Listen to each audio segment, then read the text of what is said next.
count on me, so stand up for the champions, for the champions. Stand up, stand up, stand up.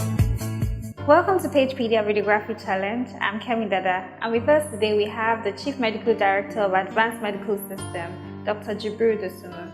Join us as we immortalize him. Stand up, stand up. My name is Dosunmu Jubril Adekunle, and I'm a Lagosian by birth. I was born on the 22nd of October 1982 in the Lagos Island maternity. I grew up in Lagos Island, Bangoshe Street to be precise. And well, at the age of 3 I lost my mom, and I moved down with my uncle in Minna, Niger State, with whom I lived until about 1992 when I relocated back to Lagos. I went to Federal Housing Estate Nursery and Primary School 1004. Unfortunately, the school is not existing again. And then I went to Federal Government College, Ogbomosho, for my secondary school. And then my A-levels I did in Brazil, in Universidade Fluminense. And then I went on to Ukraine to study medicine. My life has been pretty unremarkable. The major figure in my life has always been my father. And he was the one who taught me to be a man. He was the one who taught me how to fail and stand up after failure.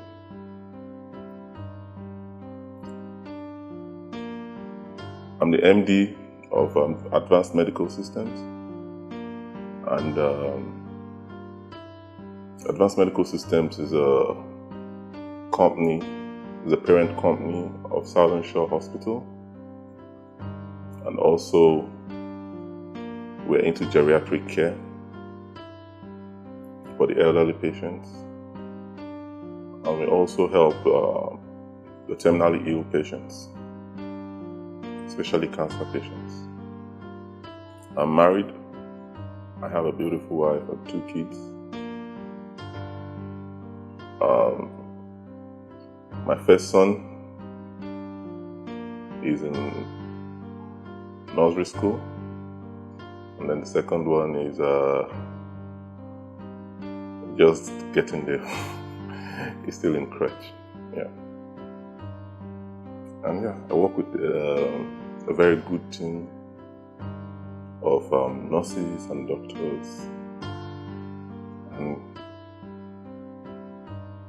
they're just the best set of people to work with in the world. Dr. Jubril Dosunmu has this to say about his purpose in life. Well, that question, it's a very dynamic question, because the purpose changes. When I was younger, I thought my purpose was to make money, have a big house, drive a good car, travel around the world. And but when I was in school, especially in medical school, I always had this kind of urge to help those people whom medicine per se couldn't help. These are the terminally ill people. So there was a kind of conflict in purpose, because to be rich you need to become a surgeon, a gynecologist, a kind of career whereby people don't die, and then they would reward you for helping them. And then there's this part of me that says that there are this set of people that are terminally ill. They are disabled, and they don't have access to help, because the reward in helping them financially is not that much. And as I grew older, I realized that money doesn't count in medicine. I think what matters most is impacting on people's lives. And at least, even at the last moments of these people's lives, for them to be comfortable and have some measure of happiness and fulfill what they try to, or what they can achieve in that short moment that they have. So I would say my purpose is just to help people understand terminal illnesses and help them through that process of doubts, of fear that they are going through when they get to know that they most likely would not survive the illness. So my purpose is to help these people understand what they are going through, help them organize their lives, and let them pass through the remainder of their lives in the least painful way possible. And how did he get to this height? It was a challenge. Growing up, I had a very troubled childhood, and that's why I said I have my main, the person who put me through was my father, because I didn't have the guidance per se, apart from him being that figure in my life. And yeah, he was the one who believed in me, even through the worst part of it. So he helped me understand that, in life, things don't always go the way you plan for it to go. And the most important thing is not the fact that you failed. It's your ability to walk, stand up, manipulate that failure and get something out of it. And that is what I've been able to work with all the time. And I think there's a huge problem that people don't understand the concept of life. They don't understand that you cannot always get what you want. You just have to try after failing to stand up. So getting here was just about being persistent, persevering, passing through the failures and standing up the next day, moving on and moving on. The second part of it was always satisfying our clients. Whenever they need anything, we do it for them. Whatever they need, we do it for them. The third part was always satisfying the employees. People make mistakes and think that you're working with machines, you're working with human beings. And you must understand that they have emotions, and you must be able to satisfy them also. So I think these are the three key principles that we've been able to work with.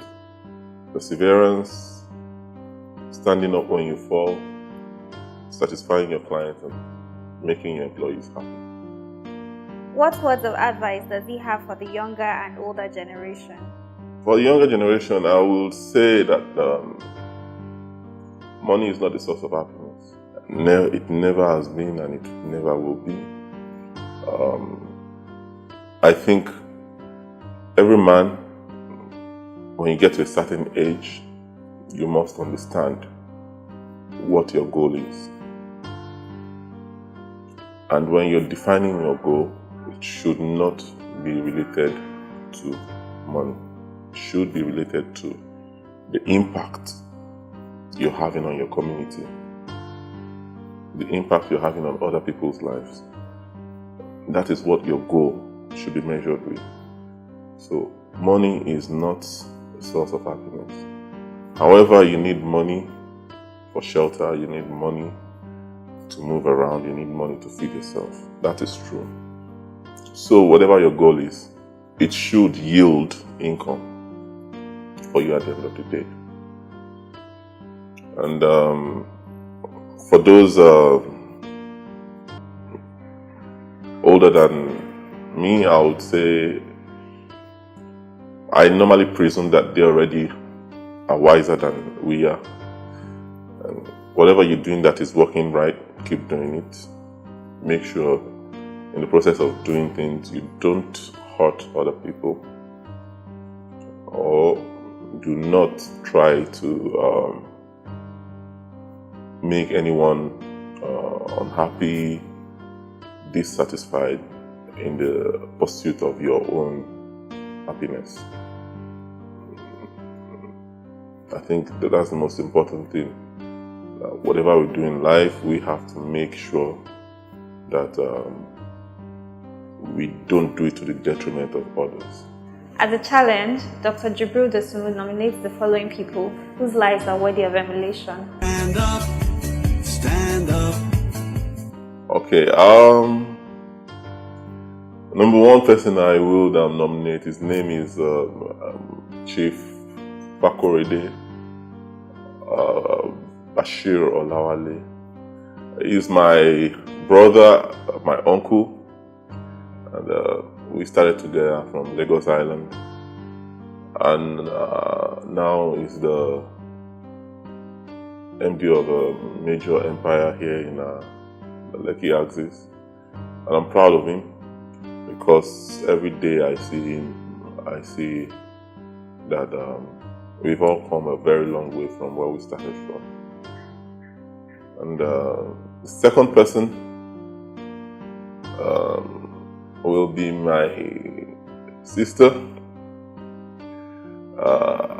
Rashidat Dosunmu. She's the MD of Owambe Maths.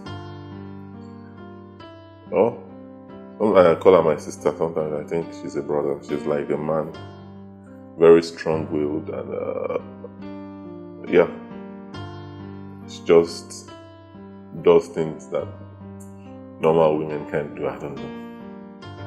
I think she is a very strong woman, and gone through a lot of things, and she's always standing strong through those things. And the third person I would nominate is Mr. Ogunyemi. He's somebody who also believes in the Nigerian dream. He was an investment banker in Citibank, UK, came back to Nigeria, and now runs one of the biggest vegetable farms in southwestern part of Nigeria, exporting most of his products to the UK. So I really look up to him because going to his farm was the first time in my life I would see such a well-organized plantation here in Nigeria. And he was the one who actually introduced me to farming also.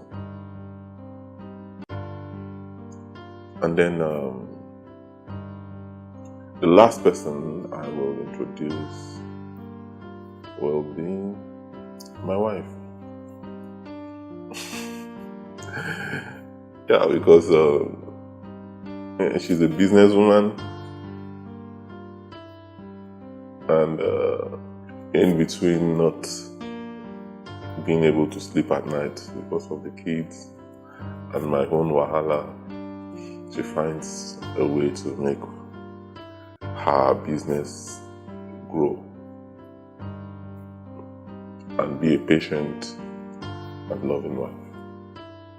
Her name is Adetayo Dosunmu Olatunde. Thank you for watching. For more videos, visit www.pagepedia.com.